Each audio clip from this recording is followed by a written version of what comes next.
नमस्कार, India news पर आपका स्वागत है। मैं हूं अनिल ठाकुर।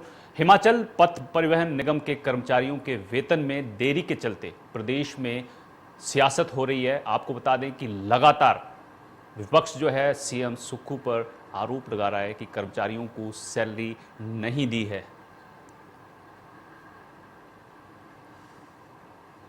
तो विपक्ष लगातार सरकार को घेर रहा है सैलरी के मुद्दे पर और सैलरी के संकट पर सियासत जो है वो हिमाचल में शुरू हो गई है। इस बीच हिमाचल प्रदेश के मुख्यमंत्री सुखविंदर सिंह सुक्खू का बयान सामने आया है। मुख्यमंत्री ने कहा है कि जल्द ही हिमाचल पथ परिवहन निगम के कर्मचारियों को वेतन मिलेगा। उन्होंने कहा कि हमारी सरकार जो है व्यवस्था ठीक करने में जुटी हुई है। बीजेपी के सवाल पूछते हुए सीएम सुक्खू ने कहा कि उन्होंने अपनी सरकार के दौरान आखिर ड्राइवर कंडक्टर का 3 साल का ओवरटाइम क्यों नहीं दिया। उन्होंने विपक्ष से सवाल किए हैं। मुख्यमंत्री ने कहा कि उन्होंने सत्ता में आने के बाद कर्मचारियों का आधा ओवरटाइम दे दिया है, जबकि सरकार बचा हुआ ओवरटाइम भी जल्द दे देगी। प्रदेश सरकार को बदनाम करने की साजिश है और विपक्ष इस काम को बखूबी से कर रहा है। ये सीएम सुक्खू ने बड़ा आरोप जो है वो विपक्ष पर लगा दिया है।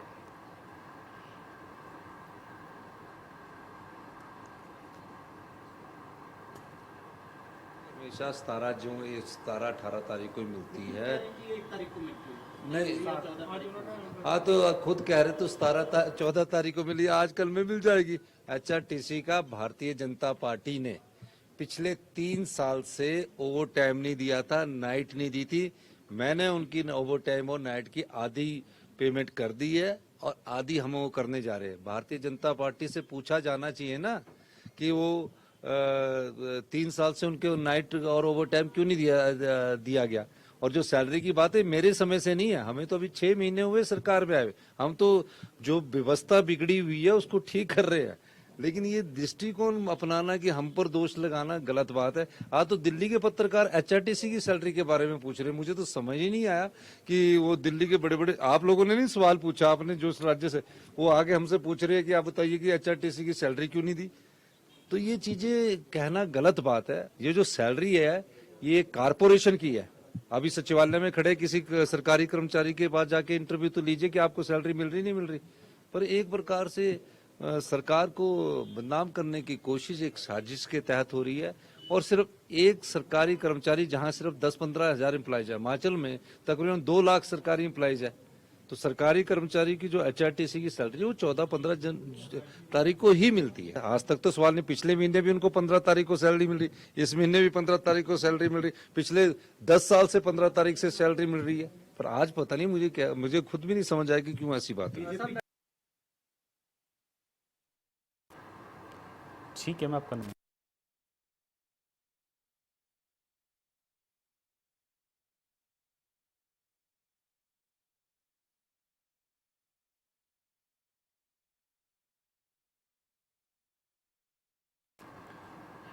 सरकार वो कर्मचारियों का पैसा पूरा दे देगी और हिमाचल में कोई सैलरी संकट नहीं है।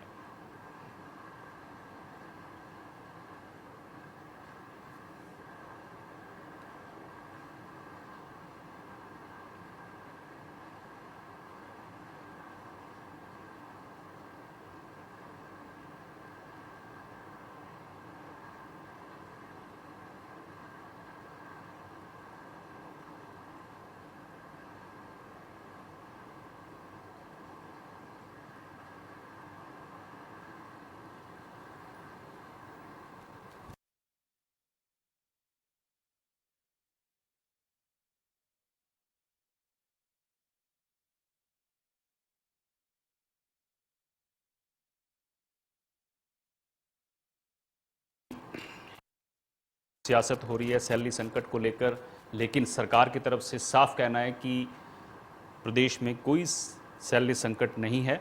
सिर्फ और सिर्फ प्रदेश सरकार को जो है वो बदनाम करने की साजिश हो रही है। विपक्ष की तरफ से लगातार सवाल उठाए जा रहे हैं कि 6 महीने में सरकार ने प्रदेश को कर्ज तले डुबो दिया है और कर्मचारियों को देने के लिए वेतन तक नहीं है।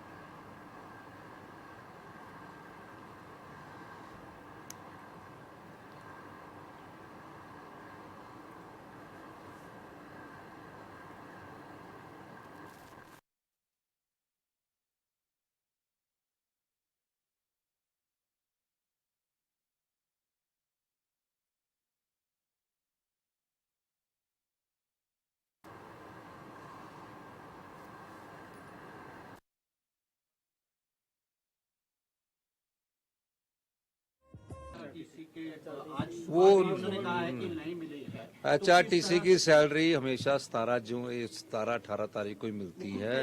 1 तारीख को मिलती है, नहीं, 14 तारीख को। हाँ तो खुद कह रहे तो 14 तारीख को मिली, आज कल में मिल जाएगी। HRTC का भारतीय जनता पार्टी ने पिछले 3 साल से ओवर टाइम नहीं दिया था, नाइट नहीं दी थी। मैंने उनकी ओवर टाइम और नाइट की आधी पेमेंट कर दी है और आधी हम वो करने जा रहे हैं। भारतीय जनता पार्टी से पूछा जाना चाहिए ना कि वो 3 साल से उनके नाइट और ओवर टाइम क्यों नहीं दिया गया। और जो सैलरी की बात है मेरे समय से नहीं है, हमें तो अभी 6 महीने हुए सरकार में आए। हम तो जो व्यवस्था बिगड़ी हुई है उसको ठीक कर रहे हैं, लेकिन ये दृष्टिकोण अपनाना कि हम पर दोष लगाना गलत बात है। आज तो दिल्ली के पत्रकार HRTC की सैलरी के बारे में पूछ रहे हैं, मुझे तो समझ ही नहीं आया कि वो दिल्ली के बड़े बड़े, आप लोगों ने नहीं सवाल पूछा, आपने जो राज्य से, वो आगे हमसे पूछ रहे हैं कि आप बताइए कि HRTC की सैलरी क्यों नहीं दी।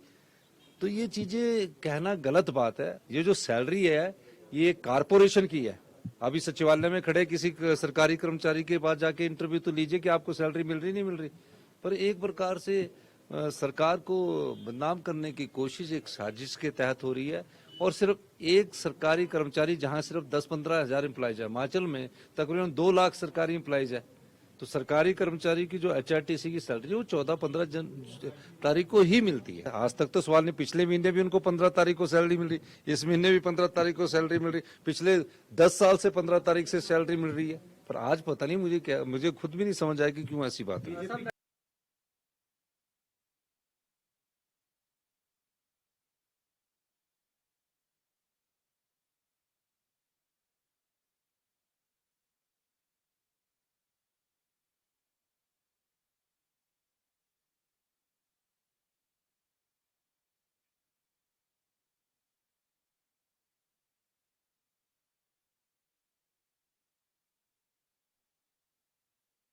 के लिए हमारे साथ शिमला से बीजेपी प्रवक्ता घनश्याम जी जुड़े हुए हैं, साथ ही चमन राकेश आस्था भी आम आदमी पार्टी के नेता हमारे साथ जुड़े हुए हैं। सबसे पहले मैं घनश्याम जी के पास जाना चाहूंगा, बीजेपी के प्रवक्ता हैं। घनश्याम जी, आवाज मिल रही है आपको?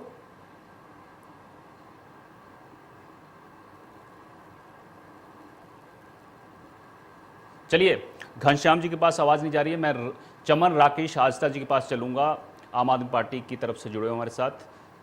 चमन जी, स्वागत है आपका इंडिया न्यूज पर। क्या हिमाचल में सैलरी संकट है या फिर सियासत हो रही है? क्योंकि प्रदेश सरकार की तरफ से साफ कहा जा रहा है कि प्रदेश को बदनाम करने की साजिश हो रही है। इससे पहले भी HRTC के जो कर्मचारी थे उनको 14 से 17 तारीख के बीच में सैलरी मिलती थी, सीएम कह रहे हैं। और बीजेपी के कार्यकाल में जो HRTC के कर्मचारी हैं उनको ओवर टाइम तक नहीं दिया गया।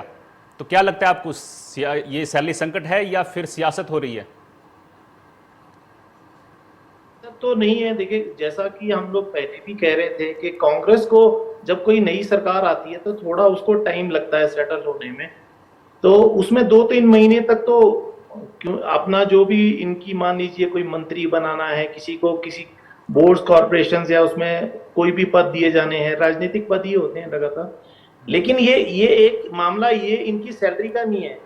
आपको मैं थोड़ा सा और बता दूं कि ये लगभग 72,000 करोड़ की लाइबिलिटीज टिल दिसंबर थी और 3-4 हजार करोड़ के, लगभग 4,000 करोड़ के आसपास जो इन्होंने मार्च तक के लिए पिछली सरकारों ने या ब्यूरोक्रेट्स की थोड़ी गलती रही होगी, तो पिछली लीगेसी जो इनके पास आई थी वो 76,000 करोड़ के आसपास का वो कर्ज आया है।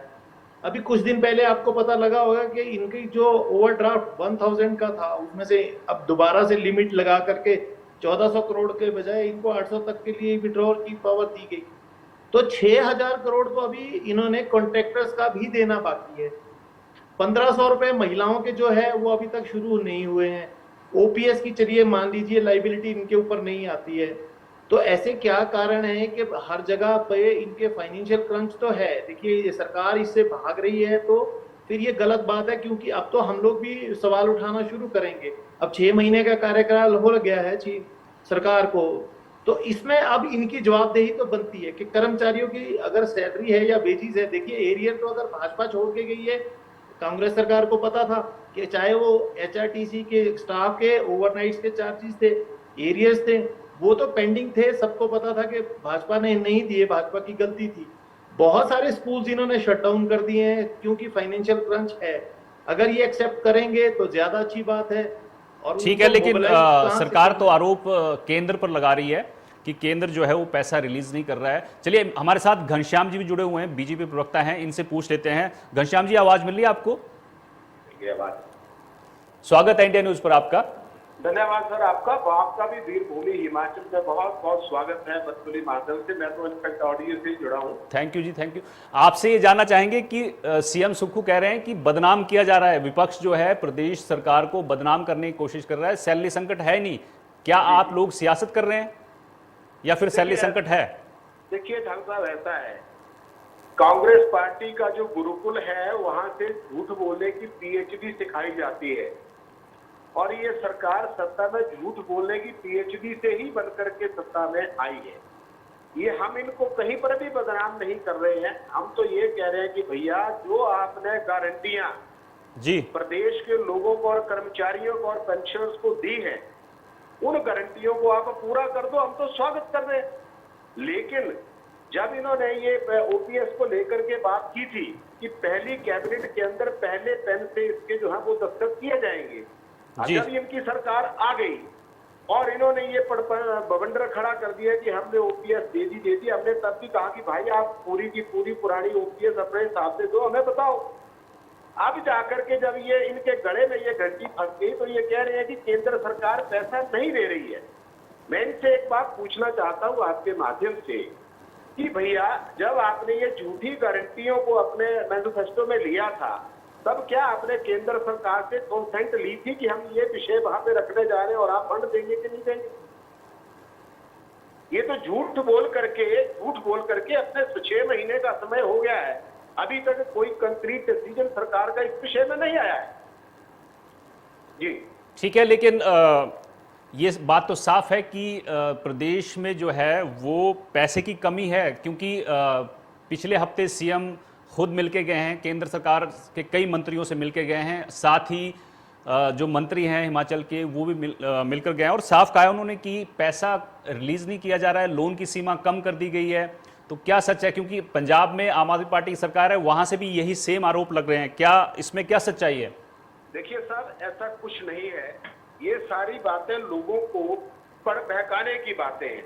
जी देखिए, मैं आपको एक बात बताना चाहता हूँ, अगर हिमाचल प्रदेश की सरकार ने जब आते ही अगर इस बात को समझा होता कि प्रदेश में वित्तीय संसाधनों की कमी है जिसके चलते आने वाले समय में फाइनेंस की दिक्कत आ सकती है, तो इतने छोटे से राज्य में ऐसे ऐसे पदों का सृजन कर देना जिनके ऊपर लाखों करोड़ों रुपया महीने का खर्चा है, ये कहाँ की तर्कसंगत बात है? अपने लिए हेलीकॉप्टरों की व्यवस्था हो रही है और चुने हुए विधायकों को भी कैबिनेट मंत्री बनाया नहीं गया था, अपने चाहने वाले ठीक है। लोगों को कैबिनेट मंत्री का चमन राकेश आस्था जी हैं, आप नेता हैं, कुछ कहना चाह रहे हैं? जी नहीं, देखिए आप ये आरोप जो उठा रहे हैं, देखो आपको एक समझना, एक चीज को थोड़ा सा इनके ध्यान आकर्षण में लाना चाहूंगा। एक बहुत बड़े बुद्धिजीवी हैं इस देश के, प्रधानमंत्री जी, उन्होंने ये अनाउंस किया था, ये कहा था कि इस देश में जीएसटी कभी भी जो है सफल नहीं हो सकता। आज सबसे ज्यादा हर क्वार्टर में रिकॉर्ड तोड़ जीएसटी आ रहा है, तो उसमें स्टेट्स का तो शेयर है, लेकिन हम ये कह रहे हैं कि इस बात से ज्यादा दुख इस बात का है कि कांग्रेस और भाजपा में समानताएं बहुत है। भाजपा ने क्या किया है, मैं वो भी आपको थोड़ा सा बताना चाहता हूँ। इन लोगों ने इंस्टीट्यूशंस खोले हैं और आपके भी संज्ञान में एक मामला होगा, एक कॉलेज दिया इन्होंने, मेरी कॉन्स्टिट्यूंसी है चौपाल, वहां पे कुकुई में, आपको हैरानी होगी, वहां पे 74 बच्चे पढ़ रहे हैं और एक भी टीचर, 1 साल खत्म हो गया है, एक भी टीचर इन्होंने वहां पे दिया नहीं, एक भी वहां पर के आप क्लासरूम नहीं बनाए। तो ये कैसे कैसे, ये मेरे को समझ नहीं आता कौन से नेता है, ये चुनाव की जो रेवड़ियां इन्होंने बांटी है, देखिए वो किसी ना किसी को तो आकर के पे तो करना ही पड़ेगा। अब वहां पे हुआ ये है कि उन बच्चों का क्या कैरियर का होगा, वहां पे एक पियोन है, एक लाइब्रेरी असिस्टेंट है, एक क्लर्क है, 3 लोगों की बस सैलरी दे करके कॉलेज खुल गए। ऐसे बहुत सारे चमन जी, हैं जहां मैं आपको रोकना चाहूंगा, हॉस्पिटल हमारे साथ एस जोगटा कांग्रेस की तरफ से जुड़े हुए हैं। जोगटा जी, स्वागत है आपका इंडिया न्यूज पर। आवाज मिल रही है आपको?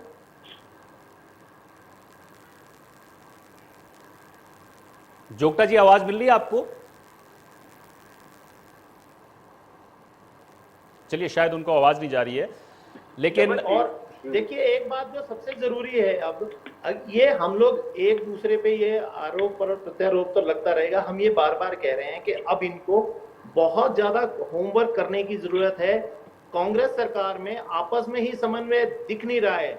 मंत्रियों के हालत आप ये देखिए कि एक दूसरे के साथ जो कोऑर्डिनेशन या जिस तरह से सरकार में एक चलता है, एक विजिबिलिटी आती थी, वो सबसे पहले भाजपा की सरकार में भी नजर आई थी। क्योंकि जयराम जी को छोड़ करके केवल इक्का दुक्का ही मंत्री जो थे वो फ्रंट फुट पर, या जिसको बोल सकते हैं एग्रेसिवली काम करना, चाहे एक वो जिस तरह से एडमिनिस्ट्रेशन चलाया जाता है, लेकिन इस सरकार में तो वो कंप्लीटली मिसिंग है। और फाइनेंशियल मेस में सबसे बड़ी प्रॉब्लम ये होगी कि आपको भी पता है कि 11,000 करोड़ इसी साल 31 मार्च तक इन्होंने वापस भी देना है हिमाचल सरकार ने, जिसमें इंटरेस्ट भी है और प्रिंसिपल भी है। ठीक है, एसएस जोगटा जी जुड़े हुए हमारे साथ, उनसे रिएक्शन ले लेते हैं। एसएस जोगटा जी, स्वागत है आपका इंडिया न्यूज पर। आवाज मिल रही है आपको जोगटा जी?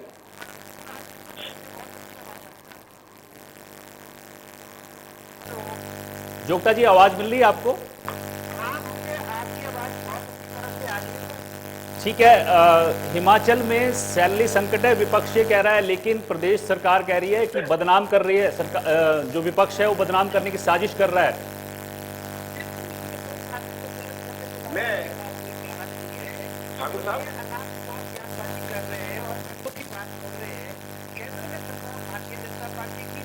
और वो हमारे जितने भी ए स्टेट का राज्य का दर्जा हिमाचल प्रदेश को देना था वो तो इन्होंने बिल्कुल आज तक नहीं दिया। लेकिन उसके बाद जो रूटीन में जो एड हिमाचल सरकार को आती थी केंद्र सरकार की तरफ से, वो भी इन्होंने अधोहद कर दी हुई है।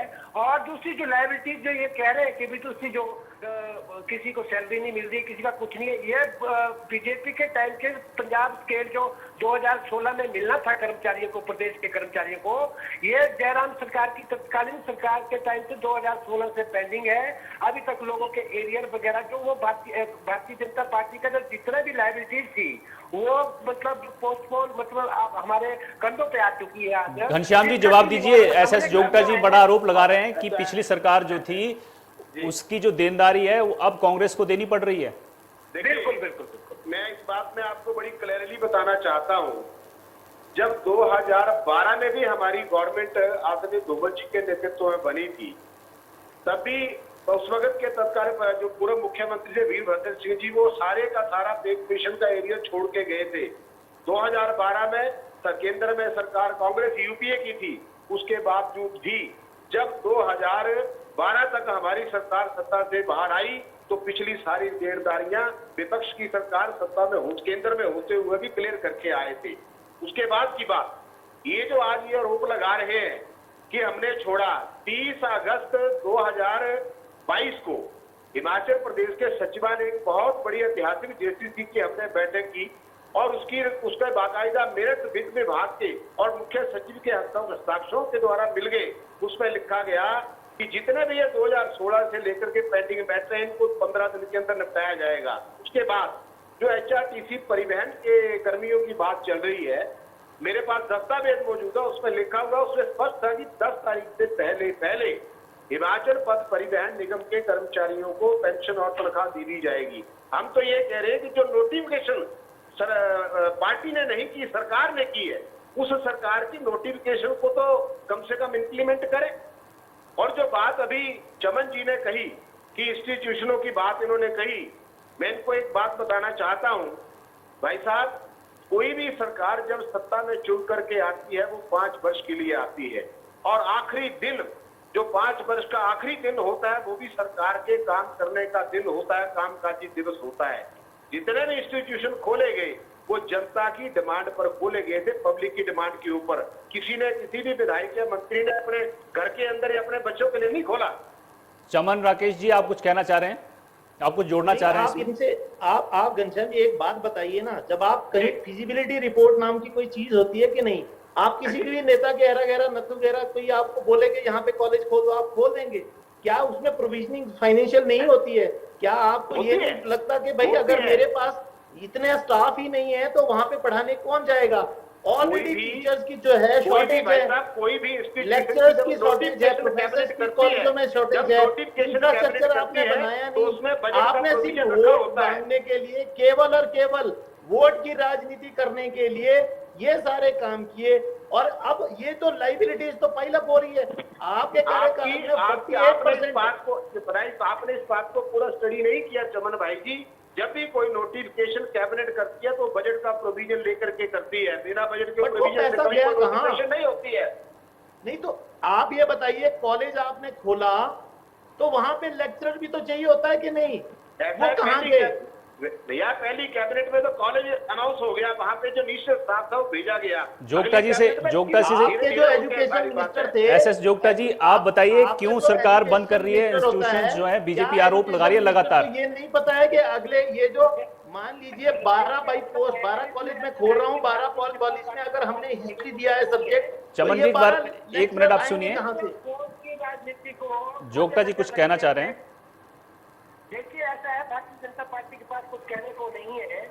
जो संस्थान भारतीय जनता पार्टी ने वोट रख की राजनीति को मद्देनजर रखते हैं, क्योंकि इनको पता था हम नहीं आएंगे, इन्होंने अनाप शनाप मतलब बयानबाजी करके और नोटिफिकेशन करके 920 संस्थान खोल दिए प्रदेश के अंदर, और जिसमें कोई फाइनेंशियल इन्वॉल्व नहीं था, कोई स्टाफिंग पैटर्न नहीं, कोई दूसरी चीजें नहीं। तो क्या ये आप खुले रखने थे वो कि बंद करने थे? हमारे को तो अभी सारे हमने बंद नहीं किए, जो जहां जरूरत है उसको बहाल कर दिया गया है, और आगे भी इसके ऊपर चर्चा चल रही है। लेकिन अभी जो भाजपा की तरफ से जो हमारे माननीय मित्र हैं, उन्होंने कहा कि 2012 से धूमल साहब ने एरियर दिया था। कौन सा एरियर दिया था? स्केल तो 2006 से 6 में मिला।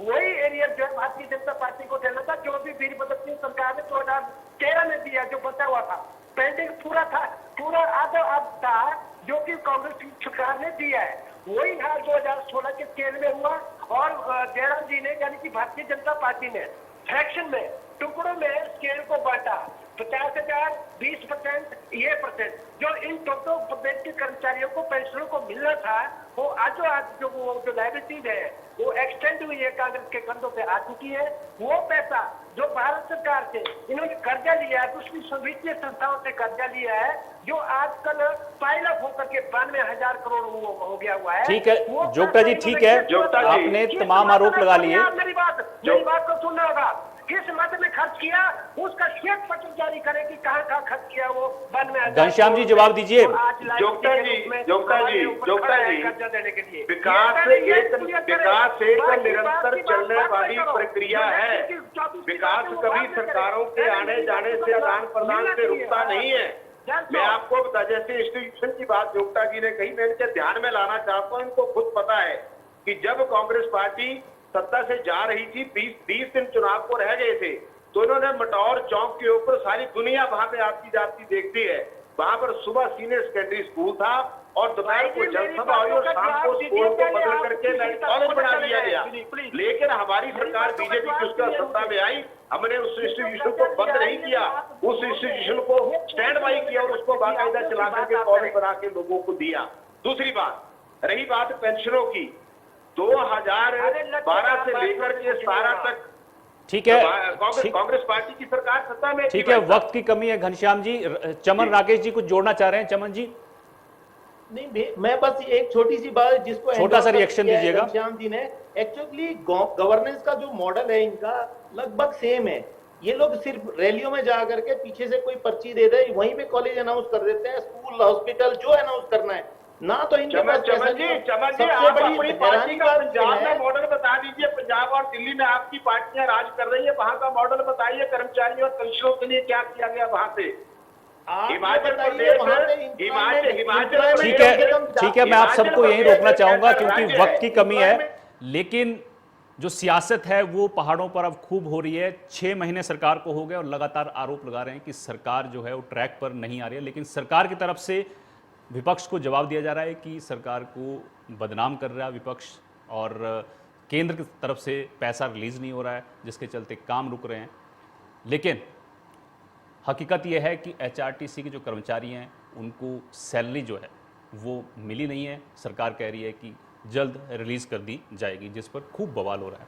तो इस मुद्दे पर मेरे साथ